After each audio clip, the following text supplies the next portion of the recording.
Serikali wilayani Misenyi mkoani Kagera imeanzisha utaratibu utakaohakikisha jamii ya watu wenye ualbino wanapatiwa huduma za afya za bure kupitia bima ya afya, pamoja na kuwa na mawasiliano ya uhakika kwa kupatiwa simu za mkononi kila mmoja ili waweze kutoa taarifa pindi wanapokuwa hatarini.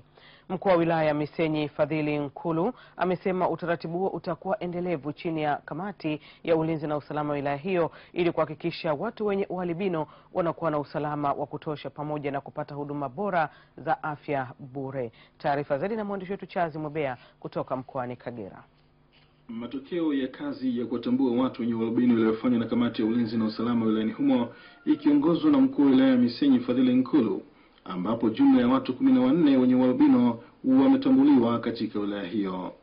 Mwenyekiti wa jumuiya ya watu wenye ualbino wilayani humo Bucheli Mpaka anaelezea baadhi ya changamoto zinazowakabili, mojawapo ikiwa ni miundombinu hafifu kwa wanafunzi wenye ualbino. Mimi nilipo hapa sina uwezo wa kusoma pale hapo, ukiweka maandishi yako nimesema hapa siwezi nikapasoma. Hiyo moja.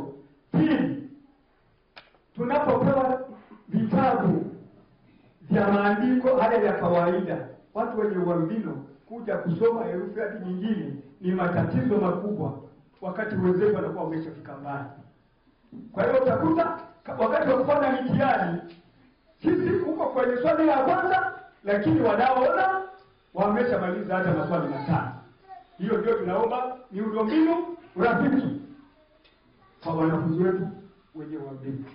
Mkuu wa wilaya ya Misenyi Fadhili Nkulu, licha ya kuahidi kutafutia ufumbuzi changamoto hizo, amekabidhi kadi za bima ya afya kwa kila mwananchi mwenye ualbino pamoja na simu ya mkononi kwa kila mmoja ili kuhakikisha jumuiya hiyo inapatiwa matibabu pamoja na kuwezeshwa kimawasiliano pale wanapohisi kuwa hatarini ama kuvamiwa na watu wasiokuwa na nia njema. Simu hizi maana yake nini? Maana yake ni kwamba ulinzi unaanza na nia. Maana yake Waswahili wanasema kilio huanza mpigo, ndipo mwingine atanisikia. Usipojua wewe ambaye umefiwa, si tutajuaje? Wewe ambaye uko wewe unajua mtu huyu ana nyendo mbaya, wewe ndio utakuwa wa kwanza kutufahamisha sisi. Jamani, usidii yesio hapa kuna kitu hiki OCS.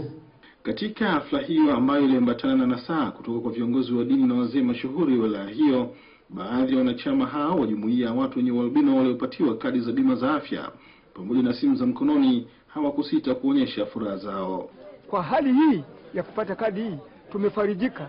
Kwa wakati wote ule nikiumwa na uhakika kwamba nitakwenda kupata matibabu pamoja na mke wangu na watoto wangu wanne. Kwa kweli watu wengi tulikuwa tunapata shida, lakini hatuna namba, hatuna simu za kutoa taarifa kwenye vyombo vya dola.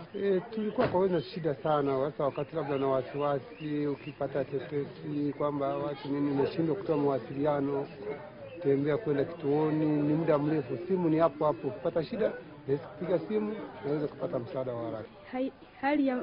Hali ya kimawasiliano ilikuwa mbaya, maana kuna kipindi fulani una taarifa za kumwambia kama vile katibu kata au OCD huwezi kumwambia. Chazi Mwebea, TBC, Misenyi, Kagera.